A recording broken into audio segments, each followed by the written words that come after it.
Yo ho ho ho et un petit tabou.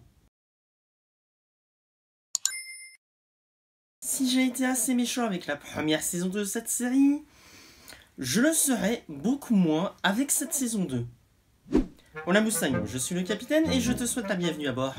Aujourd'hui, je te propose un voyage pour Miraculous Ladybug saison 2. Et avant de poursuivre le voyage, je préfère te prévenir, je vais devoir spoiler pour la critiquer, ainsi que spoiler la première saison. Donc, si tu veux avoir mon avis sur la première saison, je mettrai le lien de la vidéo sur le sujet en description. On est bon?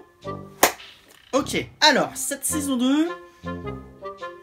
elle est, au final, bien meilleure que la première. Oh yes. Oui, je suis parfaitement d'accord avec vous à ce sujet. Et je remercie également la majorité des commentaires que j'ai eus sous la première vidéo, qui, alors que, je le reconnais, j'ai été assez sec avec la première saison, ont été généralement, encore une fois, bienveillants à mon égard. Et pour ça, je vous dis merci.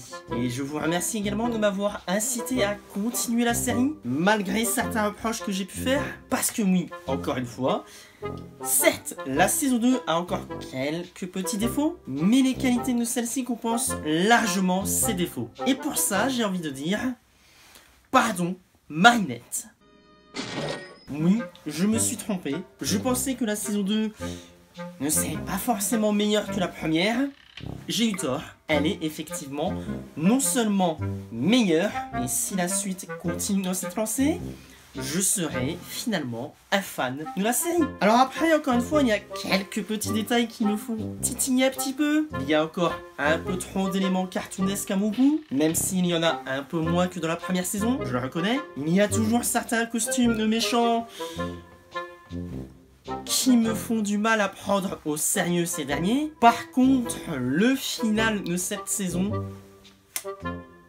ah bah oui, non, forcément, quand tu me fais une scène à la Avengers, moi, je marche. J'ai eu mon moment d'émotion à ce moment-là. J'en avais déjà eu plusieurs durant cette saison, et de vrais moments d'émotion, à l'inverse de quelques moments de malaise que j'avais pu avoir dans la première saison. Ici, ce sont de véritables moments d'émotion. J'ai réussi à prendre les enjeux au sérieux, et même si ça aurait pu être encore un chouïa meilleur à la fin, je vous avoue que je n'ai pas boudé mon plaisir, autant au niveau des scènes d'action que du développement des personnages, qui je pensais allait arriver encore plus tard.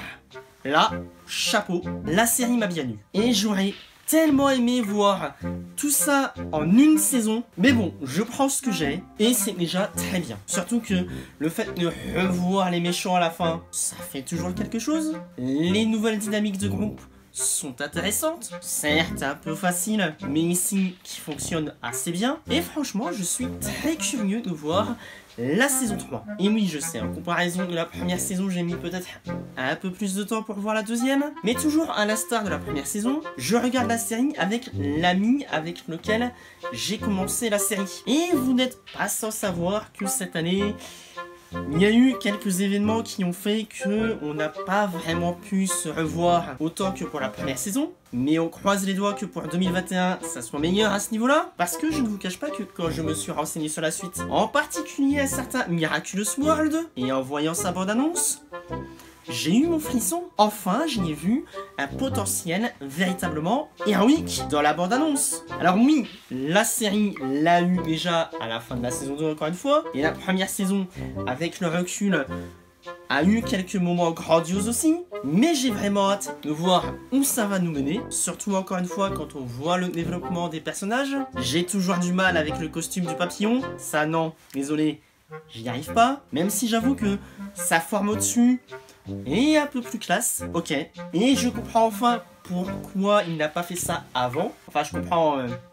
disons que j'accepte un peu plus cet état de fait. Mais là où je disais dans ma première vidéo que la série était au final un sous Sailor Moon surcoté, encore une fois, je revois mon jugement. Et je préfère dire ici que c'est une bonne série avec une forte aspiration et un bel hommage à Sailor Moon plutôt qu'autre chose. Mention spéciale à Carapace, je crois que c'est mon costume préféré.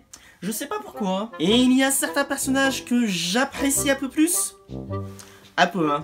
Faut pas déconner. Et j'ai vraiment envie d'en voir plus. Et je ne vous cache pas que j'adore de plus en plus le générique de cette série, qui certes est classique et un peu kitsch en soi, on va bien l'avouer, mais je l'adore de plus en plus. Ceci étant dit, si je devais donner une note à cette saison 2,